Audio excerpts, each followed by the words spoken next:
राधे राधे दोस्तों, जय श्री कृष्णा। ज्येष्ठ मास की एकादशी सबसे ज़्यादा फलदायी मानी जाती है, क्योंकि ज्येष्ठ मास की एकादशी व्रत जो भी कर लेता है ना, उसे अश्वमेघ यज्ञ के फल के बराबर प्राप्त होता है। इसीलिए एकादशी व्रत हर मनुष्य को करना चाहिए, चाहे वह बच्चे हों, बूढ़े हों या स्त्रियां हों या पुरुष हों। एकादशी व्रत में विष्णु भगवान की पूजा करनी चाहिए और लक्ष्मी माता की पूजा करनी चाहिए। ज्येष्ठ मास में विष्णु भगवान ने वामन अवतार लिया था, इसीलिए इस एकादशी व्रत का बहुत ज़्यादा महत्व होता है। इसी समय निर्जला एकादशी भी आती है। निर्जला एकादशी का व्रत जो कोई भी कर लेता है, उसके सारे पाप नष्ट हो जाते हैं। उसे 12 मास की एकादशी व्रत का फल प्राप्त हो जाता है। आज हम बात करने वाले हैं ज्येष्ठ मास कृष्ण पक्ष की एकादशी अपरा एकादशी के बारे में, जिसे दूसरी भाषा में अचला एकादशी भी कहा जाता है। अपरा का अर्थ होता है असीमित, अर्थात जो भी आपको फल प्राप्त होगा वह बहुत थोड़ी सी पूजा से ही असीमित फल प्राप्त हो जाएगा। इसीलिए इस एकादशी व्रत को सभी को करना चाहिए। इस एकादशी व्रत में विष्णु भगवान के साथ लक्ष्मी माता की भी पूजा करें। कैसे पूजा करनी है, सबसे पहले विधि समझ लेते हैं। वह थोड़ा सा गंगा जल डालकर स्नान करें और सूर्य भगवान को जल ज़रूर चढ़ाएं। उसके पश्चात आपको शालिग्राम भगवान है तो शालिग्राम भगवान की पूजा कीजिए, नहीं तो विष्णु भगवान की कोई भी फोटो या प्रतिमा रख लीजिए। गणेश भगवान प्रथम पूज्य होते हैं, इसीलिए गणेश भगवान को विराजमान कीजिए। मैंने गणेश भगवान और लक्ष्मी माता दोनों को ही विराजमान किया है। इसके बाद थोड़ा सा गंगा जल छिड़किए। अब हम वस्त्र रूप में विष्णु भगवान को कलावा अर्पित करेंगे और माता लक्ष्मी को चुनरी अर्पित करनी है। इस मास में दान का सबसे ज़्यादा महत्व होता है। आप एकादशी व्रत जब भी रहते हैं ना, तो विष्णु भगवान को हल्दी ज़रूर अर्पित कीजिएगा। एक नियम होना चाहिए कि आपको कम से कम 41 दिन तक अपने मस्तक पर हल्दी का तिलक ज़रूर लगाना है।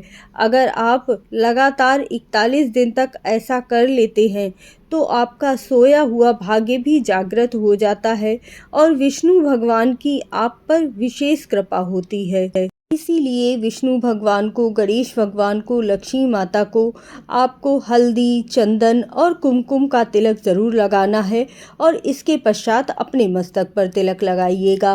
काफ़ी लोगों का प्रश्न होता है कि चंदन का तिलक हमें अपने मस्तक पर नहीं लगाना चाहिए, लेकिन देखिए, जब आप चंदन, कुमकुम और हल्दी तीनों चीज़ें मिश्रित कर लेते हैं ना, फिर वह खाली चंदन नहीं रह जाता है, उसमें कुमकुम और हल्दी भी मिक्स हो गया, तो आप अपने मस्तक पर ज़रूर लगाइए।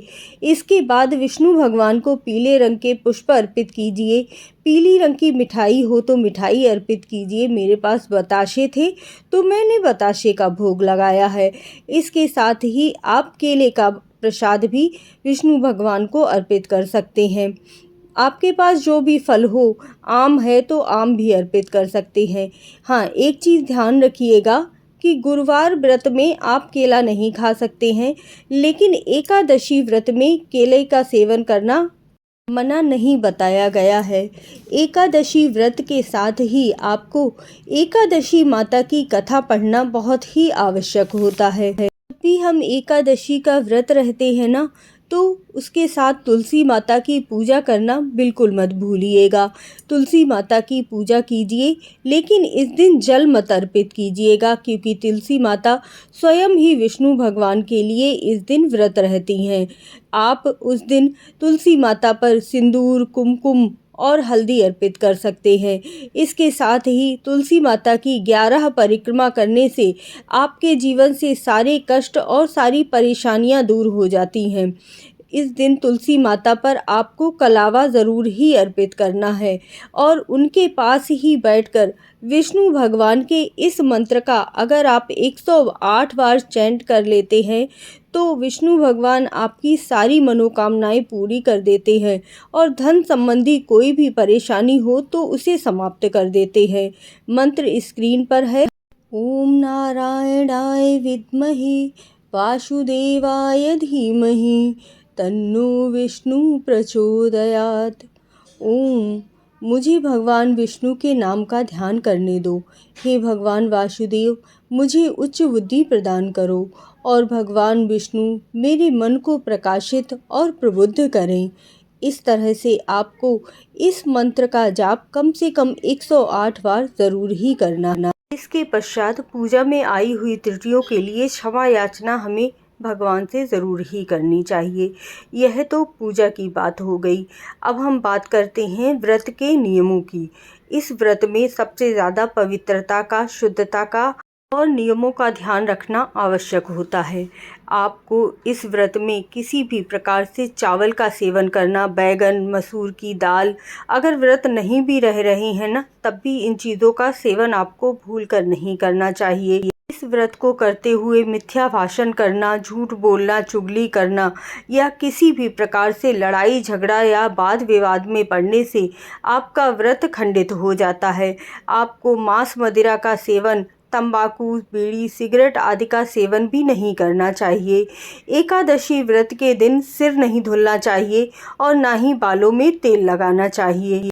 एकादशी व्रत के दिन यदि आप तुलसी तोड़ते हैं तो आपको वही पाप लगता है जो गौ हत्या करने से पाप लगता है।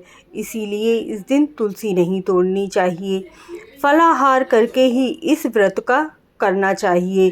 काफ़ी लोग तो बिना जल पिए भी इस व्रत को करते हैं, लेकिन जो भीमसेनी एकादशी होती है, निर्जला एकादशी होती है, उसी दिन आपको बिना जल पिए इस व्रत को करना चाहिए। नहीं तो आप फल खा सकते हैं, दूध, दही आदि का सेवन कर सकते हैं और हो सके तो सिर्फ 2 बार ही फलाहार करके और जल पीकर इस व्रत को रहना चाहिए।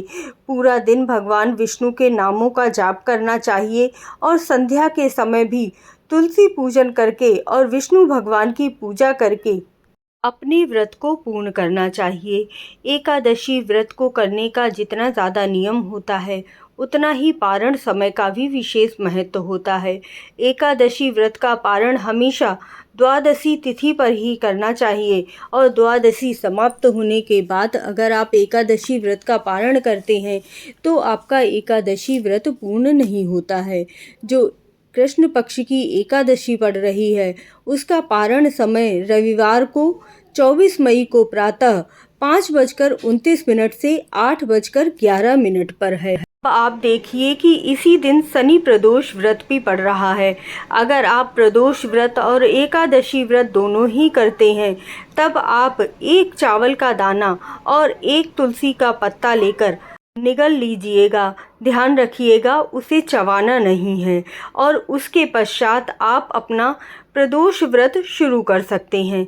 इस नियम को करने से आपका एकादशी का व्रत भी हो जाता है और प्रदोष व्रत की शुरुआत भी हो जाती है। एकादशी व्रत का पारण करने में आपको सूखा अनाज और कुछ धन अवश्य ही निकालना चाहिए। आपको जो भी फल चल रहे हैं, खरबूजा, आम, उनका दान करना चाहिए। पंखे का दान करना, घड़े का दान करना एकादशी व्रत में बहुत ही शुभ माना जाता है। एकादशी व्रत ज्येष्ठ मास कृष्ण पक्ष एकादशी 23 मई को रात्रि 1:12 पर शुरू होगी और 23 मई 10:29 पर समाप्त होगी। तो उदया तिथि के अनुसार शुक्रवार के दिन अपरा एकादशी का व्रत रखा जाएगा। वीडियो अच्छी लगी हो तो शेयर ज़रूर कीजिएगा और चैनल को सब्सक्राइब ज़रूर कीजिएगा। जय श्री कृष्णा, जय राधे राधे। मुझसे जुड़ने के लिए धन्यवाद। ऐसी ही धार्मिक वीडियोस के लिए और पूजा अर्चना के लिए मुझसे जुड़े रहिएगा। जय श्री कृष्णा, जय राधे राधे।